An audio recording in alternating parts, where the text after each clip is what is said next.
Yo, assalamualaikum warahmatullahi wabarakatuh. Selamat sore buat teman-teman semuanya, gitu loh ya. Terima kasih banyak Anda sudah hadir di YouTube Solusi Hutang MB. Ini kali ini yang mau kita bahas teman-teman semuanya.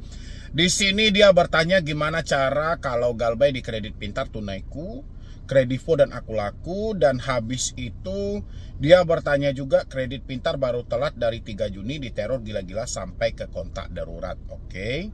Habis itu juga dia bertanya di sini mengenai akun S-Pinjam yang dibobol orang, dan habis itu ada lagi tentang gimana cara hapus data di S-Pinjam. Sekian dan terima kasih. Oke. Ini kita bahas ya teman-teman semuanya, 4 pertanyaan dengan versi sedikit berbeda walaupun banyak kesamaan dalam hal ini, tapi ada perbedaan juga gitu loh. Mudah-mudahan dengan saya menjawab pertanyaan ini itu bisa mewakili dari teman-teman semuanya yang mengalami telat bayar juga di pinjol-pinjol legal yang mau saya bahas ini ya. Tapi seperti biasa buat teman-teman semuanya yang baru berjumpa dengan channel ini, boleh dong disupport dulu, didukung dulu, di like, di share atau di subscribe juga gitu loh. Karena satu subscribe dari Anda itu menjadikan saya tetap semangat dan bertahan di YouTube untuk memberikan edukasi dan motivasi. Silahkan. Yang paling pertama kita bahas di sini adalah tentang Galbay di 4 pinjol legal. Dia bertanya di sini, Kak Medi, gimana cara kalau Galbay di Kredit Pintar, Tunaiku, Kredivo, Aku Laku? Oke. Saya nggak tahu ya maksud dari pertanyaan gimana caranya gitu loh. Kalau Galbay, setahu saya ya, ini setahu saya dan saya juga menjalani hal yang sama. Galbay itu tidak perlu kita carikan caranya gitu loh. Karena Galbay itu adalah tuntunan hidup, fakta hidup gitu loh. Di saat keuangan kita sudah tidak memungkinkan lagi, kita mau paksakan seperti apapun, duitnya nggak ada. Mau tidak mau, kita Galbay ya. Tapi saya coba menyimpulkan aja dengan gimana cara kalau Galbay. Ya, gimana cara ini maksud dia, apa yang harus dilakukan, mungkin itu maksud dia, tapi dia pakai kata yang sedikit agak membingungkan gitu loh. Ketika Anda menyatakan tidak mampu bayar di Kredit Pintar, Tunaiku, Kredivo, Aku Laku, Anda yang harus Anda pahami adalah resiko ketika kita menyatakan tidak mampu bayar. Resiko yang akan Anda dapatkan satu-satunya adalah nama Anda akan tercatat dalam slik atau skor kredit bermasalah. Siap dengan hal itu? Kalau Anda sudah menyatakan siap, ini akan berdampak panjang buat kedepannya. Kedepannya, kalau Anda masih berpikiran untuk berhutang kembali, mohon maaf, karena ini akan ribet perkaranya gitu loh. Dan saya berharap ketika Anda mengambil suatu keputusan untuk saya tidak mampu lagi, saya tidak sanggup lagi, berbarengan dengan itu pemikiran Anda juga mengarah bahwasanya saya kedepannya, saya berjanji saya tidak akan ikut lagi dengan dunia riba apapun, ikut dengan hutang berbunga apapun, dan saya akan mencoba untuk sukses tanpa berhutang. Itu perlu Anda tanamkan. Jangan sampai nanti Anda mengambil keputusan, oke, saya berhenti aja bayar di sini, saya nggak mau lagi gali lubang tutup lubang. Tapi dalam pemikiran Anda adalah, nanti anak-anak saya gimana? Nanti kita di blacklist satu kakak nggak? Anak-anak saya nggak bisa minjam dan segala macam. Jangan dibiasakan mewarisi hutang piutang terhadap keturunan kita. Kalau bisa kita tekankan bahwa hutang tidak terlalu baik untuk kehidupan kita di depan. Ya, karena hutang itu adalah tagihan pasti, sementara rezeki kita adalah misteri. Jadi terkadang misteri itu sulit kita bongkar. Kita beranggapan, oh, oke, penghasilan kita akan rata-rata air, akan seperti itu aja sampai selamanya. Kenyataan penghasilan akan drop setengah jalan dan kita membutuhkan dana darurat. Oke, kita kembali ke apa yang harus kita lakukan. Step yang paling pertama adalah karena kita selama ini tahu ketika kita menyatakan tidak mampu bayar dan tidak sanggup bayar, kita akan disibukkan dengan panggilan telepon. Ya, mulai dari panggilan telepon dengan versi mengingatkan satu penagihan sampai dengan panggilan telepon caci maki. Kita persiapkan mental dalam hal ini. Selain mental kita persiapkan adalah logika dan pemikiran kita juga harus jalan.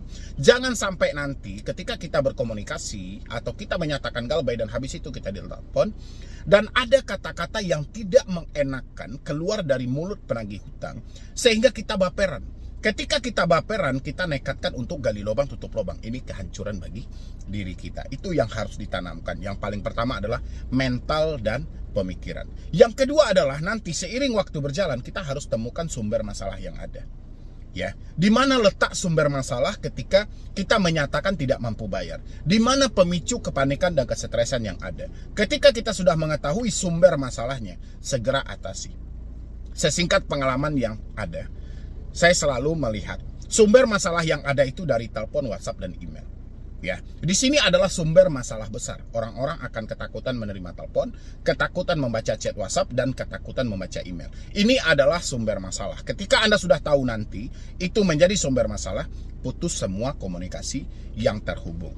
Yang terakhir adalah jangan terlalu fokus dengan soal bang ada DC lapangan, ada kunjungan ke rumah dan segala macam. Lebih baik Anda fokus mencari waktu yang paling tepat untuk Anda cerita dan berbagi dengan orang tua, dengan suami, dengan istri, supaya Anda mendapatkan supportan secara internal. Nah, itulah caranya untuk Anda menyatakan galbay. Hal-hal yang harus Anda lakukan ya dengan seperti itu. Dengan begitu nanti seiring waktu berjalan Anda akan bebas. Tapi jangan lupa juga ya, tetap bekerja dan berusaha. Kumpulkan uang Anda, mana tahu suatu saat Anda mempunyai rezeki yang lebih dan Anda bisa negosiasi. Ya. Habis itu untuk pertanyaan yang kedua. Hai Kak, maaf Kak, gimana solusinya mengenai akun S-Pinjam yang dibobol? Adik saya kena musibah Kak, beliau dapat pesan dari seseorang tidak dikenal mengatasnamakan Shopee.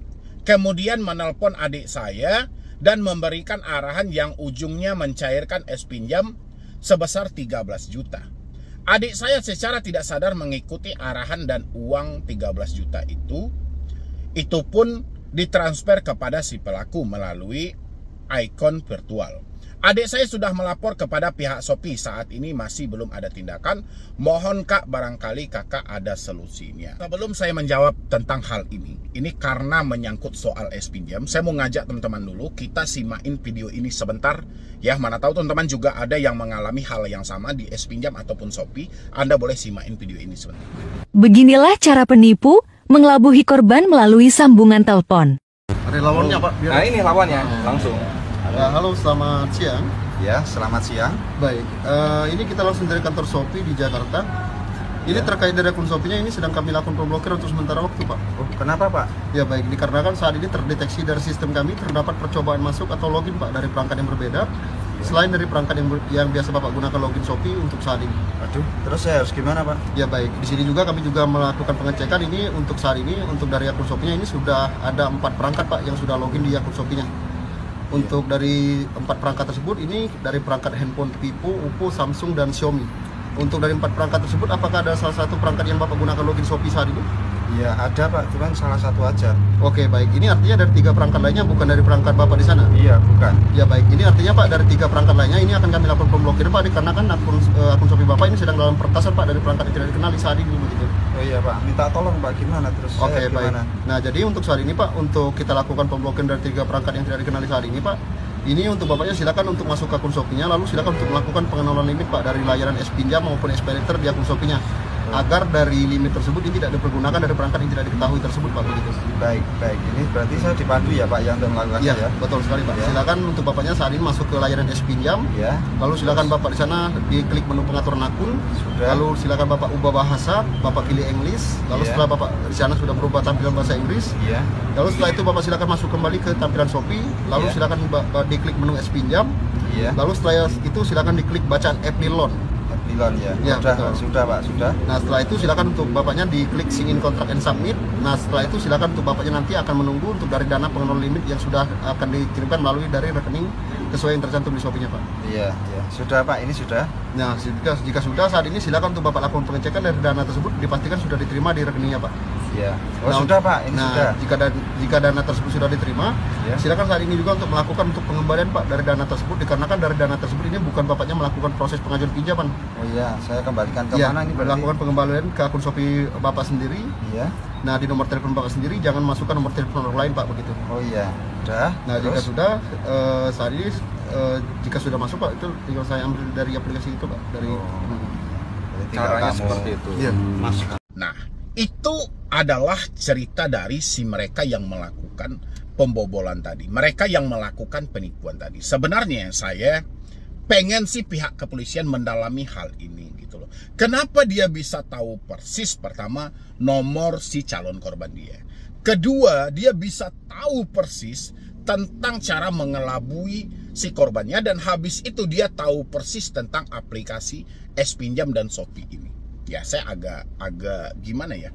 Mungkin dari pihak kepolisian nanti bisa menyelidiki lebih dalam lagi dan simpulkan kepada masyarakat, karena korbannya makin banyak.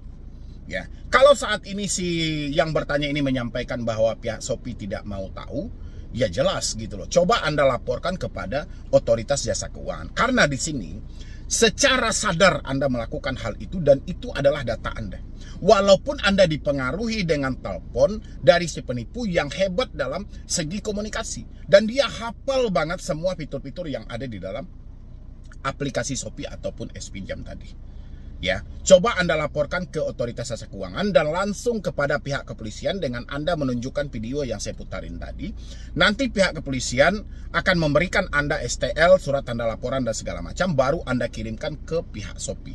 Ini tidak menjamin ya hutang Anda selesai, tapi paling tidak nanti akan ada tindak lanjutannya. Ya, karena secara data itu adalah data Anda, walaupun faktanya Anda sedang kena tipu, karena mereka tidak mau tahu dengan fakta yang ada.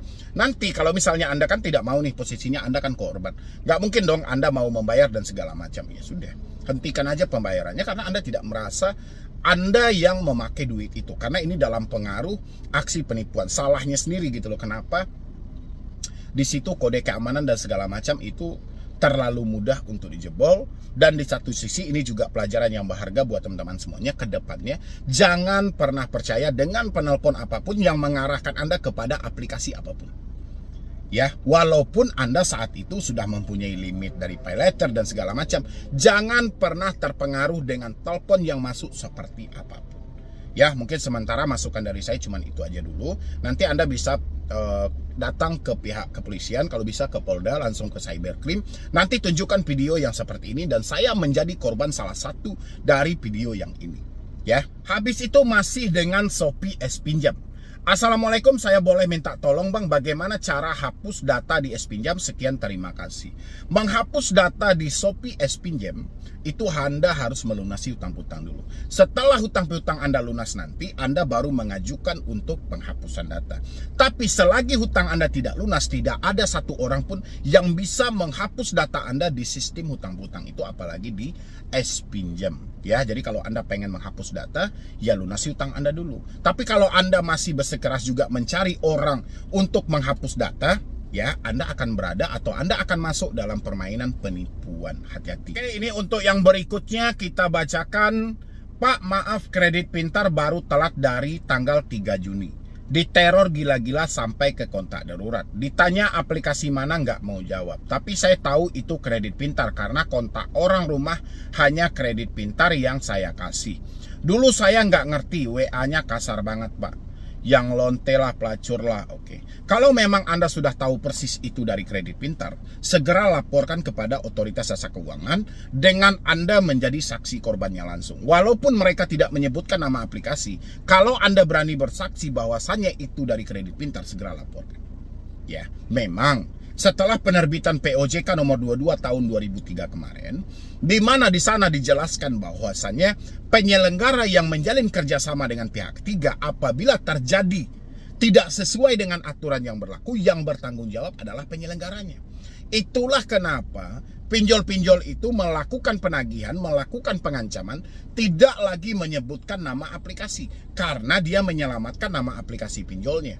Karena kalau dia menyebutkan nama aplikasi dengan bahasa kata-kata kasar, dengan sebutan yang tidak enak, lebih ke intimidasi, lebih ke pengancaman, yang kena pihak aplikasi yang merekrut mereka. Itulah makanya mereka tetap dengan versi mereka, tapi mereka tidak menyebutkan nama aplikasi lagi. Nah, kita sebagai debitur, kalau memang kita sudah yakin itu dilakukan oleh kredit pintar tadi, coba laporkan kepada otoritas jasa keuangan dan Asosiasi Fintech Pendanaan Bersama Indonesia, dan tembuskan juga kepada media konsumen biar itu diposting. Nanti Anda juga bisa tembuskan kepada saya, medibroni091@gmail.com, ke email. Nanti saya juga bisa share seperti apa tanggapan dari otoritas jasa keuangan. Tapi Anda sebagai saksi korbannya langsung. Kan di situ tidak ada nama aplikasinya, nanti Anda akan ditolak berkali-kali gitu. Tapi Anda yakinkan bahwa itu memang benar dilakukan oleh kredit pintar. Kalau untuk urusan teroran yang gila-gilaan, Anda masih bisa mengatasi dengan cara ganti nomor, hapus WA, dan hapus email. Tapi jangan lupa bukti ancamannya disimpan. Ya, nah jadi kurang lebih begitulah teman-teman semuanya untuk menghadapi tentang pinjol-pinjol legal yang Anda telat bayar dan tidak mampu bayar. Tapi teman-teman semuanya, kalau kita sudah menyatakan tidak mampu bayar dan tidak sanggup bayar, terima ya risikonya. Salah satunya nama Anda masuk dalam skor kredit bermasalah. Dampaknya ke depannya Anda tidak bisa meminjam lagi. Jadi usahakan ke depannya Anda harus menjadi orang yang mentalnya maju, tidak bergantung dengan hutang apapun. Oke, jadi sekian dulu dari saya, Medi Bro nih. Wassalam.